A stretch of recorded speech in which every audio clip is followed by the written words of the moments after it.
जैसलमेर शहर से 15 किलोमीटर दूरी पर स्थित एक ऐसा गांव जिसमें अब कोई रहना नहीं चाहता। लोग कहते हैं उस गांव में भूतों और आत्माओं का डेरा है।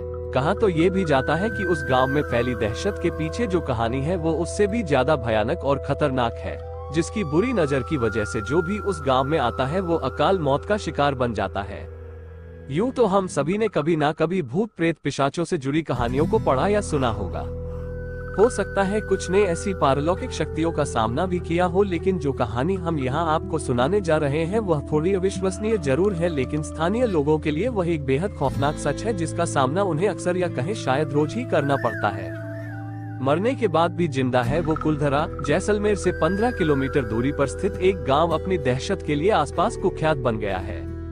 आपको ये बात तो पता ही होगी कि जिन स्थानों को पालौकिक ताकतें अपने कब्जे में ले लेती हैं, उन स्थानों पर बसने वाले लोग या तो स्वयं उस स्थान को छोड़कर चले जाते हैं और अगर नहीं जाते तो उन्हें अपनी जान से हाथ धोना पड़ता है।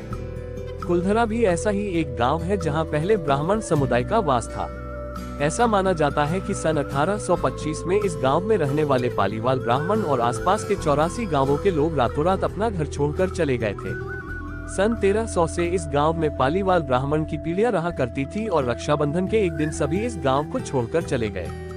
ऐसा माना जाता है इस दिन कुछ ऐसा दर्दनाक घटा था जिसके बाद आज तक भी बहुत से पालीवाल ब्राह्मण रक्षाबंधन का त्योहार नहीं मनाते। मौत से छीनकर अपनी जिंदगी दोबारा वापस लाए बड़े पैमाने पर हुए इस पलायन के पीछे की कहानी कुछ ये कहती है। जैसलमेर के दीवान सलीम सिंह को कुलधरा समेत 84 गाँवों के मुखिया की खूबसूरत बेटी से प्यार हो गया था। सलीम सिंह ने गांव के लोगों को ये धमकी दी थी कि अगर उसका विवाह उस लड़की के साथ ना हुआ तो वो करों में और ज्यादा वृद्धि कर देगा। ऐसे हालातों में गांव के मुखिया ने उस स्थान को छोड़कर जाने का निश्चय कर लिया और अपने पीछे ये श्राप छोड़ गए कि जो भी उनके जाने के बाद इस गांव में रहेगा या बसने की कोशिश करेगा वो अपनी जान से हाथ धो देगा।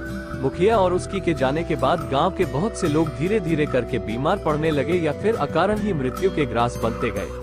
इस घटना के बाद कुलधरा और आसपास के 84 गांव के लोगों ने अपना अपना घर छोड़ दिया और तब से लेकर अब तक कोई भी उस गांव में बसने की हिम्मत